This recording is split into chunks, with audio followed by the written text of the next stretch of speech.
Extension बने, जो आबादी का जो बेसिस है उसको दरकिनार करके जैसा उनका दिल किया, जिस इलाके को जहाँ जोड़ा जहाँ तोड़ा, ये तो इसको हम पूरी तरह रिजेक्ट करते हैं। हमें तो इस पर कोई भरोसा नहीं है। ये जो 370 को जिस दिन हटाया गया उसके साथ ये जो डिलिमिटेशन कमीशन है, इसकी जो सिफारिशात हैं ये उसी की कड़ी है कि किस तरह जम्मू कश्मीर के लोगों की इख्तियारात कम से कम किया जाए, इनको ज़्यादा से ज़्यादा कमज़ोर किया जाए, किस तरह इनको डिसएम्पावर किया जाए, ये उसी की कड़ी है और कुछ भी नहीं है। क्या पीएचडी इलेक्शन जो है साथ में लड़ी, क्योंकि उमर साहब ने भी बताया कि पीएचडी को जो है इलेक्शन साथ में लड़ना चाहिए। देखिए, अभी तो मेरे भाई इलेक्शन का तो कोई नामो निशान ही नहीं है।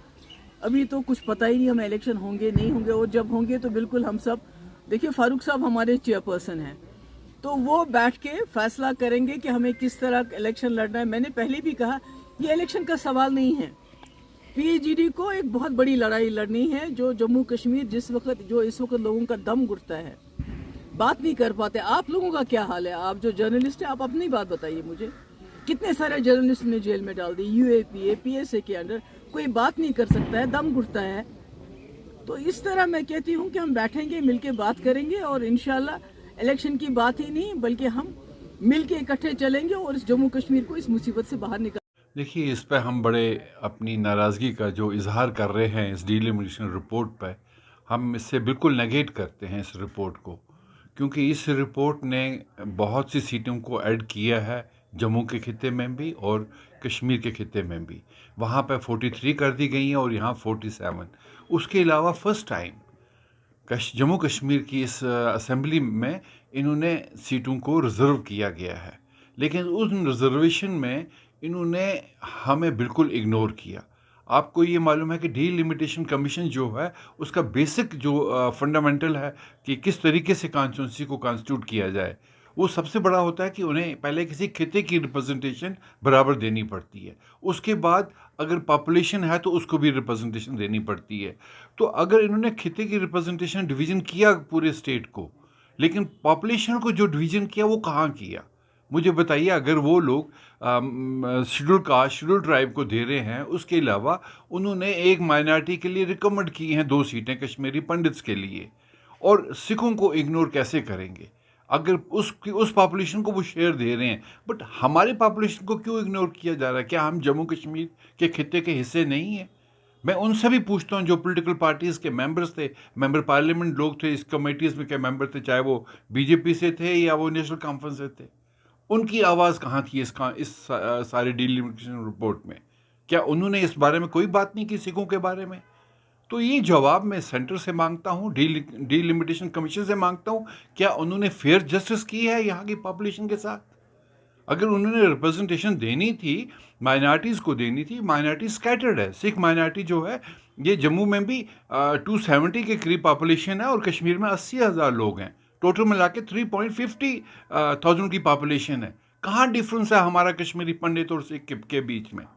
अगर सफरिंग देखी जाए, हमारी सफरिंग और हमारे किलिंग्स इस सारे दौर में हमारे बिल्कुल पास पास हैं हम दोनों, लेकिन उनका शोर बहुत ज़्यादा है। हम लोगों को कोई पूछता नहीं है कि साहब उनको हमने रिप्रेजेंटेशन देनी है। आखिर हमारे इस बेस पर हमें क्यों इग्नोर किया जा रहा है? आखिरकार अगर हम खुद इंडिपेंडेंटली भी लड़ना चाहें, गांधीनगर जम्मू से लड़ना चाहें, यहाँ तराल से लड़ना चाहें या इवन आरएसपुरा से लड़ना चाहें, हम इंडिपेंडेंटली जॉइंटली सिख जीत सकते हैं। बट सवाल ये है कि जहाँ कमीशन जस्टिस करेगा पॉपुलेशन के साथ, खिते के साथ, वो कहाँ है? वो हमारे साथ कहाँ है? तो यहाँ पर शुरू किया गया था, कल वो इख्तिताम पजीर हुआ। काफ़ी ज़्यादा ऐसे क्रिटिसिज्म यहाँ पर किए जा रहे हैं उस डिलिमिटेशन कमीशन पर। आपका क्या इस पर कहना होगा? ये बिल्कुल अकल से बाहर है। क्या कर रहे हैं ये लोग, कैसे कर रहे हैं, कैसे किया, किसने किया, कोई समझ नहीं आ रहा है। कॉन्स्टिट्यूंसी का क्या हाल किया? जैसे कि हमारी कॉन्स्टिट्यूंसी थी जिसमें हमारा एक असर था एक इलाके में, पहले एक इलाका काटा सभापुरा, अब दूसरा इलाका। बहुत ही अच्छा है। बिल्कुल ये परेशानी की बात है कि समझ नहीं आ रहा है कौन कर रहा है, कैसे कर रहा है, क्यों कर रहे हैं, ऐसा कोई समझ नहीं आ रहा है। बिल्कुल कुछ कह ही नहीं सकते इस बारे में कि क्या हो रहा है।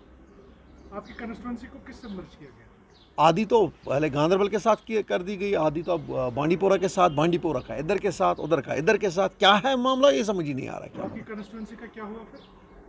वही कह रहा हूँ ना मैं आपको कि मतलब कुछ इलाका जो है वो बांडीपोरा के साथ, बांडीपोरा का इलाका कुछ इधर के साथ। ये जो क्या ओल्ड कंस्टिट्यूंसी थी वो वो कहाँ बिल्कुल नहीं रहे, बिल्कुल समझ नहीं आ रहा क्या कर रहे हैं। हम कहाँ से शुरू करें, कहाँ पर चलें, कैसे चलें, कोई क्या अगर किसी को इलेक्शन लड़ना भी हो वो कैसे शुरू करें समझ ही नहीं आ रहा कैसे करें। कुछ पॉलिटिकल पार्टीज ये कह रही है कि हम सुप्रीम कोर्ट जाएंगे, क्या उनके साथ में हैं आप?